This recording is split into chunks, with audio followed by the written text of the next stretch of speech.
ونصلي على رسوله الكريم أما بعد فأعوذ بالله من الشيطان الرجيم بسم الله الرحمن الرحيم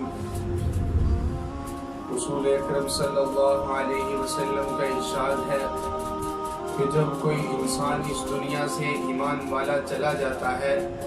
تو اس کے جاری رہنے والے عملوں میں سے 3 عمل ایسے ہیں جن کا ثواب اس کو پہنچتا رہتا ہے۔ پہلا عمل صدقہ جاریہ، کوئی ایسا صدقہ جاریہ، کوئی ایسا کام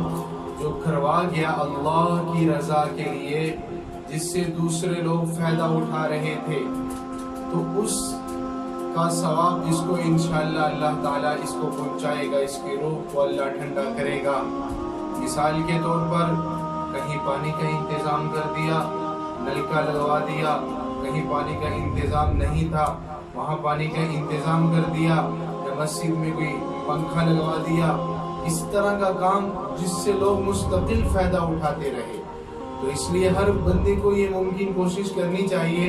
کہ وہ ایسا کام اپنی زندگی میں کرے جس سے دوسرے لوگ فائدہ اٹھائیں۔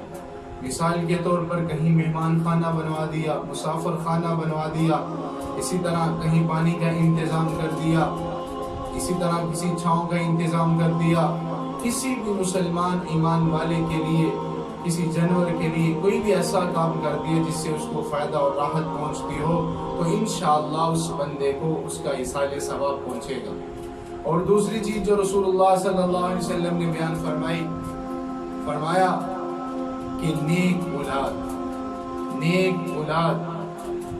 اگر ایک بندہ فوت ہو جاتا ہے، اس کی نیک اولاد پیچھے ہے،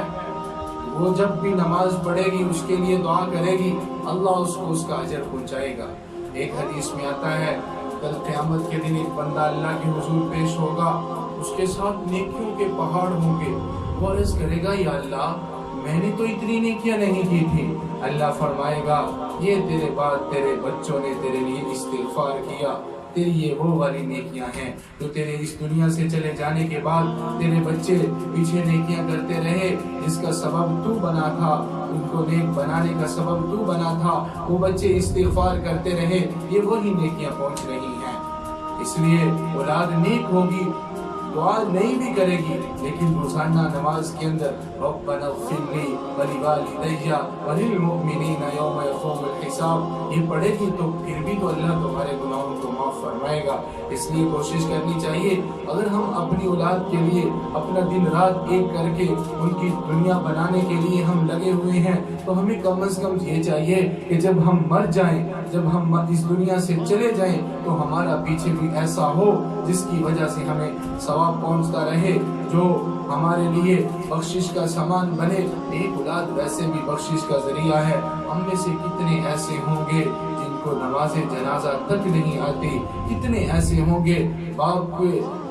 باپ کا جنازہ پڑا ہوا ہے لیکن نماز جنازہ نہیں آتی، جنازہ نہیں پڑھتے، قبر پر نہیں جاتے، کتنے لوگ ایسے ہوں گے۔ وہ اس چیز کا نتیجہ ہے کہ ہم اپنے بچوں کی طرف دین کی طرف توجہ ہی نہیں دلواتے۔ دنیا کے لیے تو ہم رات دن خواب چھان پھرتے ہیں کہ میرا بچہ کسی طریقے سے اچھی نوکری پہ لگ جائے، لیکن